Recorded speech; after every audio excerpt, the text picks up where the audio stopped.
জানিয়ে দেব গুরুত্বপূর্ণ আপডেট আন্তর্জাতিক সংবাদ। শুরুতেই সংবাদ শিরোনাম, পরে বিস্তারিত। ইসরায়েলের তেল শোধনাগারে ইরানি ক্ষেপণাস্ত্র হামলায় নিহত ৩।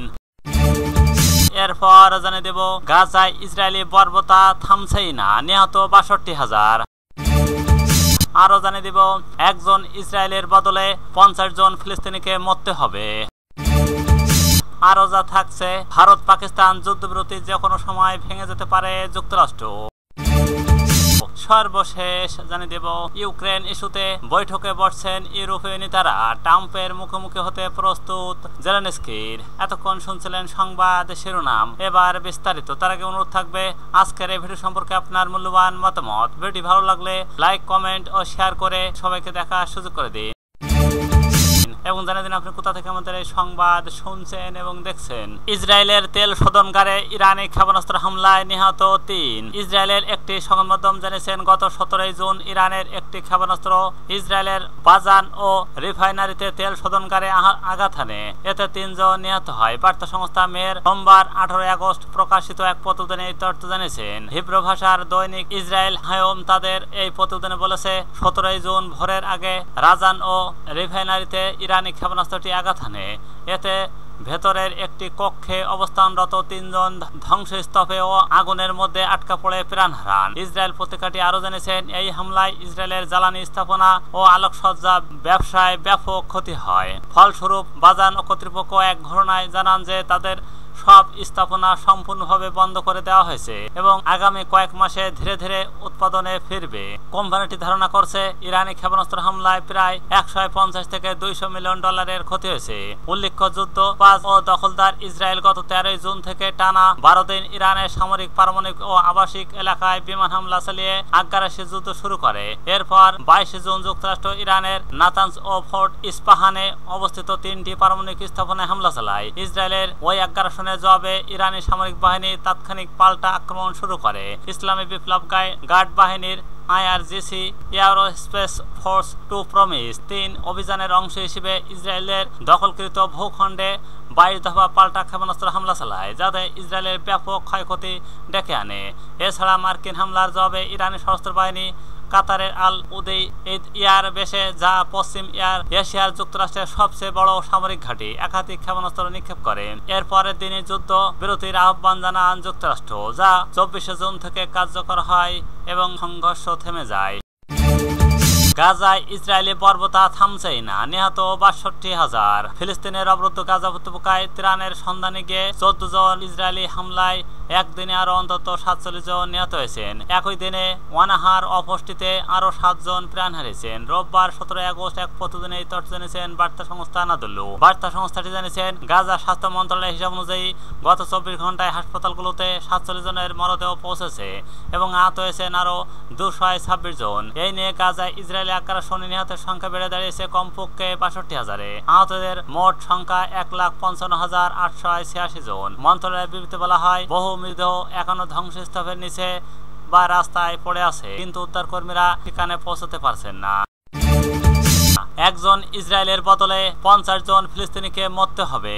ইসরায়েলের সাবেক সামরিক গোয়েন্দা প্রধান আহারন ও হলিভা দাবি করছেন গাজায় বাড়তে থাকা মৃতের সংখ্যা ভবিষ্যতে প্রজন্মের জন্য অপরিহার্য বার্তা হয়ে থাকবে এবং ফিলিস্তিনিদের মাঝে মাঝে নাকবার ও বিপর্যয় মুখোমুখি হওয়া উচিত। শুক্রবার ১৫ আগস্ট ইসরায়েলের চ্যানেল ১২ এর উলপান ও শিশু অনুষ্ঠানে প্রচারিত অডিও রেকর্ডিং এর হালিফা বলেন গাজা ইতিমধ্যে ৫০,০০০ মানুষ মারা গেছে, এটি ভবিষ্যৎ প্রজন্মের জন্য প্রয়োজনীয় ও অপরিহার্য। তিনি আরো যোগ করে বলেন ৭ই অক্টোবরে প্রত্যেক নিহতের জন্য ৫০ জন ফিলিস্তিনিকে মরতে হবে। কোনো উপায় নেই, তাদের মাঝে মাঝে নাকবার মুখোমুখি হতে হবে যাতে তারা পরিণতি বোঝে। আমি প্রতিশোধের জন্য এটা বলছি না, বরং ভবিষ্যৎ প্রজন্মের জন্য একটি বার্তা হিসেবে বলছি। গাজাকে তিনি একটি সমস্যাগ্রস্ত পাড়া হিসেবে আখ্যায়িত করেন। চ্যানেল ১২ রেকর্ডিংটির তারিখ জানাননি এবং গাজা স্বাস্থ্য মন্ত্রণালয়ের তথ্য মতে মার্চ মাসে ইসরায়েলি হামলায় মৃতের সংখ্যা ৫০,০০০ ছাড়িয়ে যায় এবং বর্তমানে তাই ৬১,৮৯০ এর বেশি। ২০২৩ সালের ৭ অক্টোবর দক্ষিণ ইসরায়েলের হামাস ও নেতৃত্বাধীন আক্রমণের প্রসঙ্গ টেনে হালিভা বলেন প্রত্যেক নিহত ইসরায়েলের জন্য ৫০ জন ফিলিস্তিনির প্রাণহানি ঘটতে হবে। হালিভা দাবি করেন ইসরায়েল ইচ্ছাকৃতভাবে পশ্চিম তীরে রাজনৈতিক অস্থির সৃষ্টি করতে চান, যাতে হামাস ক্ষমতায় এলে আন্তর্জাতিক সম্প্রদায় তাদের সঙ্গে সম্পর্ক না রাখে এবং দুই রাষ্ট্রভিত্তিক সমাধানের পথে বন্ধ হয়ে যায়। তিনি জানান, 2014 সালের গাজা যুদ্ধের পর হামাসকে নির্মূলের একটি পরিকল্পনা নেওয়া হলেও গাজা ইসরায়েলের নীতি নির্ধারকদের সেটি বাস্তবায়নের কোনো ইচ্ছা ছিল না। তিনি বলেন, এখানে আরো গভীর বিষয় আছে। ইসরায়েল ফিলিস্তিন সংঘাতের মূল সমস্যা, কারণ হামাস ইসরায়েলের জন্য উপকারী। এটাই অর্থমন্ত্রী বেজালেল যুক্তি। তিনি চান ফিলিস্তিন কর্তৃপক্ষ ভেঙে পড়ুক এবং হামাস পশ্চিম তীরে ক্ষমতা দখল করুক, যেমনটা গাজায় হয়েছে। কেন? কারণ পুরো ফিলিস্তিন অঞ্চল অস্থিতিশীল হলে কোনো আলোচনার সুযোগ থাকে না, কোনো সমঝোতাও হবে না। হালিবা আরো বলেন, ফিলিস্তিনি কর্তৃপক্ষের আন্তর্জাতিক স্বীকৃতি আছে, কিন্তু হামাসের কোনো বৈধতা নেই। তাই তাদের বিরুদ্ধে অবাধে যুদ্ধ চালানো যায়, তলোয়ার দিয়ে দমন করা সম্ভব। 2025 সালের জানুয়ারি হামাস ও ইসরায়েলের মধ্যে স্বল্পমেয়াদী 3 দফা যুদ্ধবিরতি হলেও মার্চে তা ভেঙে যায়। কয়েকজন বন্দীকে ফেরত নেওয়ার পর ইসরায়েলে নতুন করে গাজায় হামলা শুরু করে এবং স্থায়ী যুদ্ধবিরতি আলোচনায় না গিয়ে চুক্তি বাতিল করে। ভারত পাকিস্তান যুদ্ধবিরতি যে কোনো সময় ভেঙে যেতে পারে। যুক্তরাষ্ট্র, ভারত ও পাকিস্তানের মধ্যে যুদ্ধবিরতি ধরে রাখা অত্যন্ত কঠিন এবং তা যে কোনো সময় ভেঙে যেতে পারে বলে মন্তব্য করছেন যুক্তরাষ্ট্রের পররাষ্ট্রমন্ত্রী মার্কো রুবিও। তিনি বলেন, যুদ্ধবিরতির সবচেয়ে বড় জটিলতা হলো সেটি বজায় রাখা। রুবিওর ভাষায়, প্রতিদিন আমরা খেয়াল রাখছি পাকিস্তান ও ভারতের মধ্যে কি ঘটছে। রোববার 17 আগস্ট মার্কিন সম্প্রচার মাধ্যম এনবিসি ও নিউজ প্রচারিত এক সাক্ষাৎকারে রুবিও বলেন, যুক্তরাষ্ট্রের প্রেসিডেন্ট ডোনাল্ড ট্রাম্প দুই প্রতিবেশী পরাশক্তির মধ্যে সম্ভাব্য পারমাণবিক ও সংঘাত এড়াতে ভূমিকা রেখেছেন। রাশিয়া ইউক্রেন যুদ্ধের প্রসঙ্গ টেনে তিনি বলেন, অস্ত্রবিরতি তখনই কার্যকর হয় যখন উভয় পক্ষ গুলি চালানো বন্ধ ও রাজি হয়, কিন্তু রাশিয়া এখনো তাতে সম্মত হননি। তার মতে, ইউক্রেনে 3.5 বছরের যুদ্ধের মতো পরিস্থিতির পর যুদ্ধবিরতি হলে তা দ্রুত ভেঙে যেতে পারে।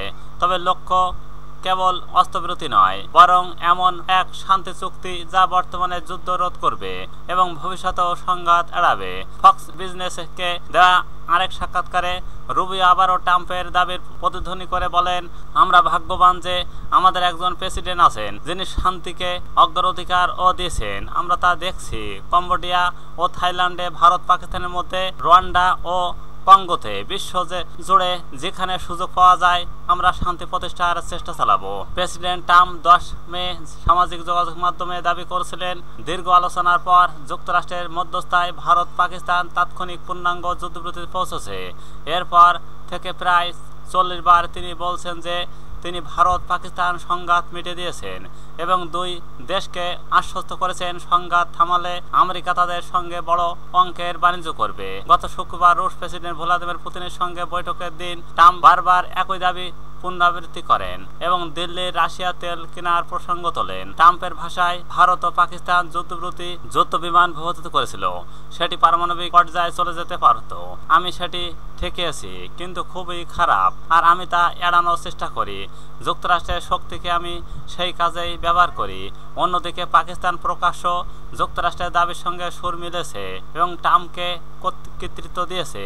যুদ্ধের পর পাকিস্তানের সেনাপ্রধান আসিম মুনির 2 দফা যুক্তরাষ্ট্র সফর করেছেন। এই সময় ওয়াশিংটন ইসলামাবাদের সঙ্গে তেল চুক্তির ঘোষণা দিয়েছে। ইউক্রেনের ইস্যুতে বৈঠকে বসছেন ইউরোপীয় নেতারা। ট্রাম্পের মুখোমুখি হতে প্রস্তুত জেলেনস্কির। ফ্রান্স, জার্মানি, ব্রিটেনের নেতারা রোববার 17 আগস্ট ইউক্রেনের অবস্থান মজবুত করার চেষ্টা করবেন, যখন প্রেসিডেন্ট ভ্লাদিমির জেলেনস্কি ওয়াশিংটনে ডোনাল্ড ট্রাম্পের সঙ্গে বৈঠকের প্রস্তুতি নিচ্ছেন। মার্কিন প্রেসিডেন্ট ইউক্রেনকে যুদ্ধ শেষ করার একটি চুক্তি গ্রহণের চাপ দিচ্ছেন। শুক্রবার আলাস্কায় ভ্লাদিমির পুতিনের সঙ্গে বৈঠকের পর ট্রাম্প ইউক্রেনকে চুক্তিতে রাজি করানোর চেষ্টা করছেন। সূত্রের দাবি, ওই বৈঠকে রুশ প্রেসিডেন্ট ইউক্রেনের ছোট কিছু দখলকৃত এলাকা ছাড়ার প্রস্তাব দিয়েছেন, বিনিময়ে বিশাল অংশ নিয়েছেন। পুতিনের এই সব দাবি সরলভাবে দেখলে ইউক্রেনের জন্য মেনে নেওয়া অত্যন্ত কঠিন। এতে বোঝা যাচ্ছে ইউরোপের গত 80 বছরের সবচেয়ে ভয়াবহ যুদ্ধ, যেখানে 1 মিলিয়নের বেশি মানুষ নিহত বা আহত হয়েছে, তা শেষ করতে আলোচনার পথ সহজ হবে না। ফরাসি president Emmanuel Macron, German chancellor ও ফ্রেডরিক মেটজা ও ব্রিটিশ প্রধানমন্ত্রী কিয়ার স্টারমার রবিবার GMT 13টি বাংলাদেশ সময় রাত 7টা কোলিশন অব দ্য উইলিং ইউক্রেনের মিত্রদের ভার্চুয়াল বৈঠকে আয়োজন করবেন, খবর রয়টার্সে।